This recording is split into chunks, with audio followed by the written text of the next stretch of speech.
26. Roger, shut down. You're watching the ETH liftoff on the eve of EIP 1559, the biggest network upgrade in the history of Ethereum on the protocol, and that is what this green candle is all about today. Today, we're going to be talking about EIP 1559 and what it means for the Ethereum protocol. We're going to be talking about MiamiCoin. We're going to be talking about NFT mania and how it continues and how you can make money from it.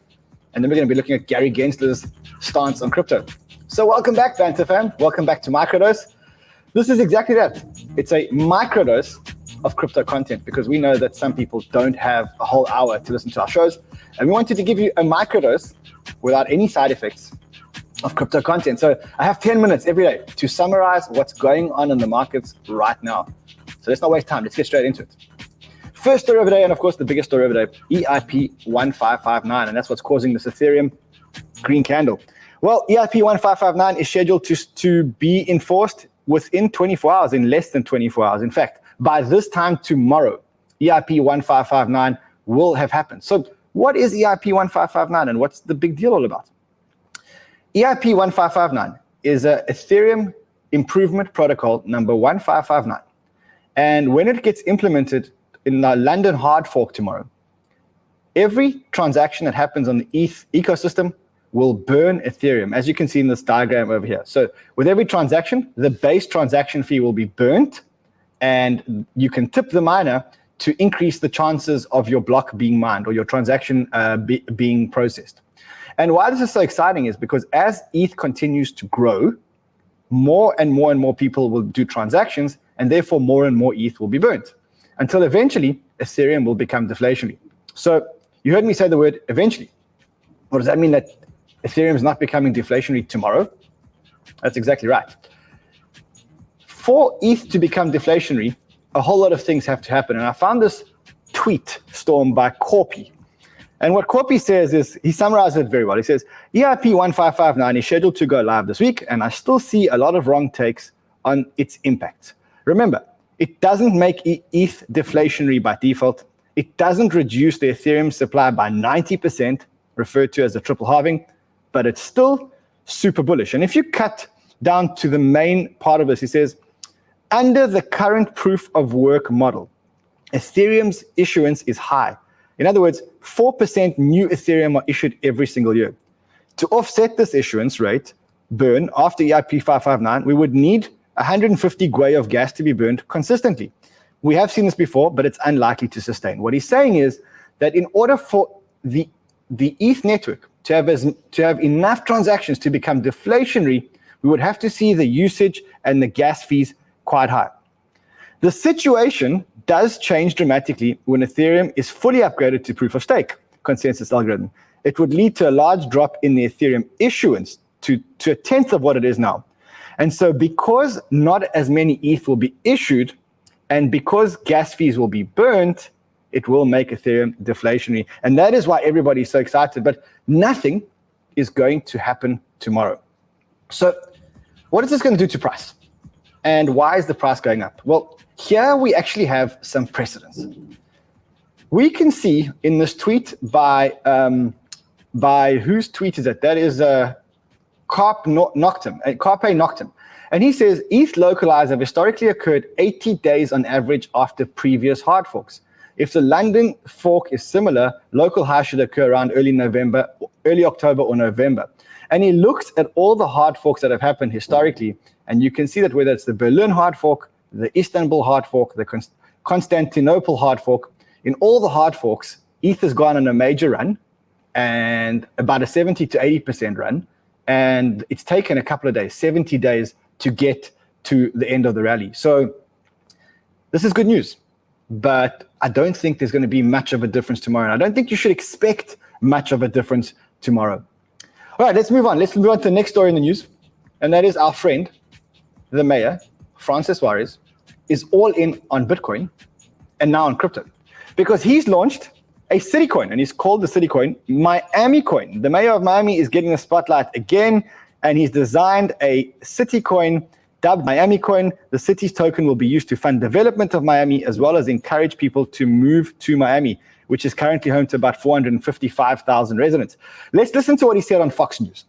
Well, it's like a Bitcoin, and it's on the Stacks blockchain protocol. So whenever that coin is mined, a percentage of the coin, by virtue of the programming, goes to the city of Miami. It's actually 30% of what's mined. 70% will actually go to the miners. So what happens is Miami will benefit from the use of the MiamiCoin and from the branding that is associated with it. And then that will go directly into our general fund, so we can use that to continue to alleviate homelessness. We're a big city that's trying to eliminate homelessness completely. We can focus on obviously policing and increasing our police force, which is something that we've done, and we can focus on a variety of other things that our city does very, very well, and to increase our quality of life for our residents. So the coin is actually built on Stacks, which is a DeFi protocol, which is built on the Bitcoin network. And people can stake MiamiCoin and they can earn Bitcoin or Stacks. And according to this article by Daily Hardly, says what the city gets out of it is a percentage of the coins that are mined are actually donated to the city by virtue of its protocol.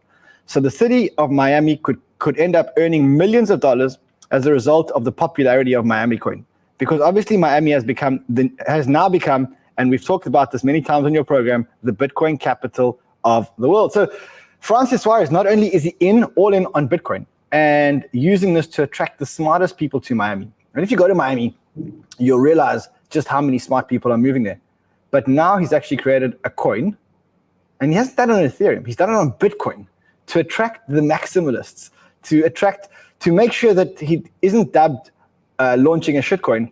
He launches it on Bitcoin or on Stacks, which is a protocol built on Bitcoin. All right, let's turn our attention to NFT mania. And the mania continues, and it's growing parabolic. So today, many stories in NFT land. I like the story about Logan Paul. Listen to this tweet by Logan Paul. I think it's classic. Listen to what he had to say. He got an offer for 600. A couple months ago, I bought this CryptoPunk. This one's my favorite. I have a bunch, but I love this one. And I just got a bid on it for $632,000, which is insane for a JPEG. My question is this: do I sell it for that price, or should I hold? What do y'all think? I need your help. A couple months ago, I bought this CryptoPunk. So he bought this CryptoPunk, and now he's being offered $630,000. The offer was later updated to $700,000, and he decided, well, not to accept it. So here are the CryptoPunks. They are JPEGs turned into NFTs. I mean, I don't think that the most sophisticated artworks, but today, guys, the average or the floor price is up to $135,000. And there are punks trading at $11 million, $250,000, $100,000 every single day. You ask me, I don't understand why people are doing it, but people are doing it. At the same time, we also had some amazing news today on the NFT front, which was broken by our friend, Winston Wolf. And he says, been on a bit of a break, playing around with NFT projects in the background instead of trading this chop. Had to come back for a moment to drop this one, though, no biggie, just the world's biggest football player, Team Messi, dropping an NFT on the Eternity Network. And it does look like Messi has partnered up with Eternity Network to launch some NFTs. Have a look at this. Oh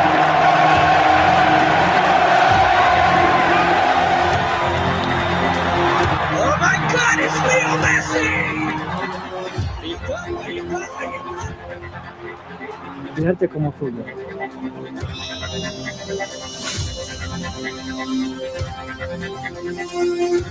Eterno.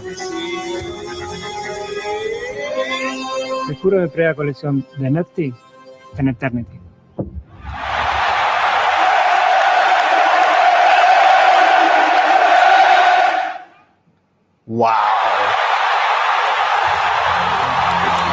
Wow, so if you are a football fan like me, and if you are a Messi fan like I am, he really is my favorite player in the world.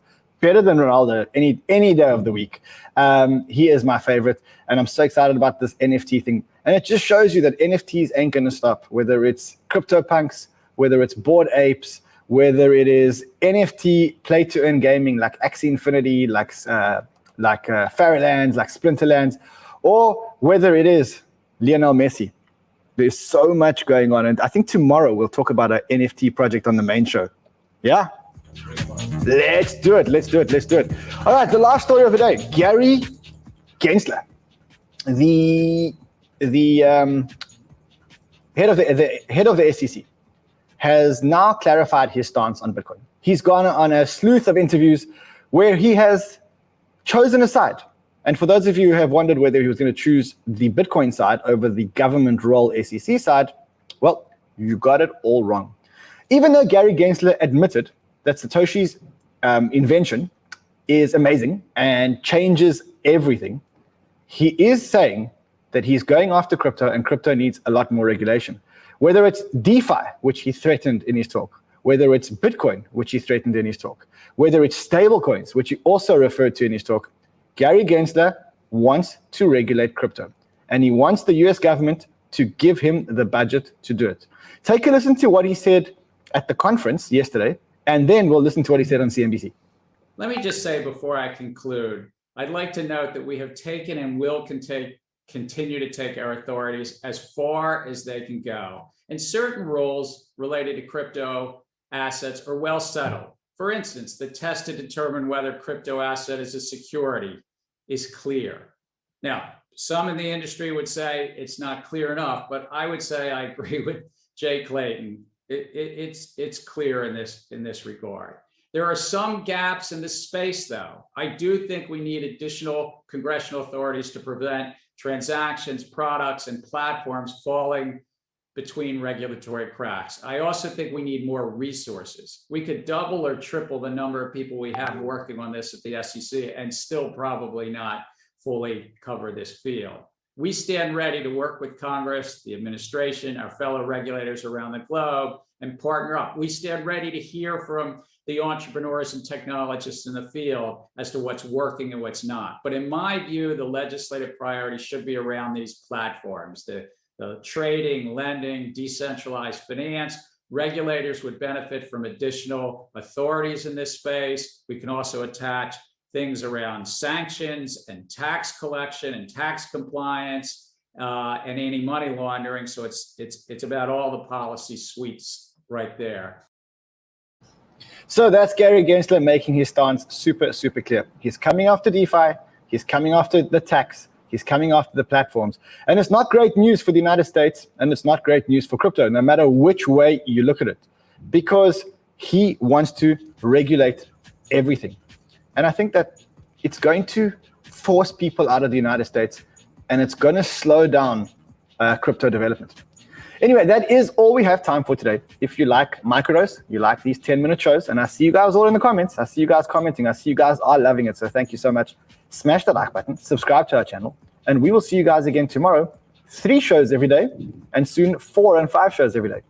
So see you guys all tomorrow. Until then, trade well, my friends.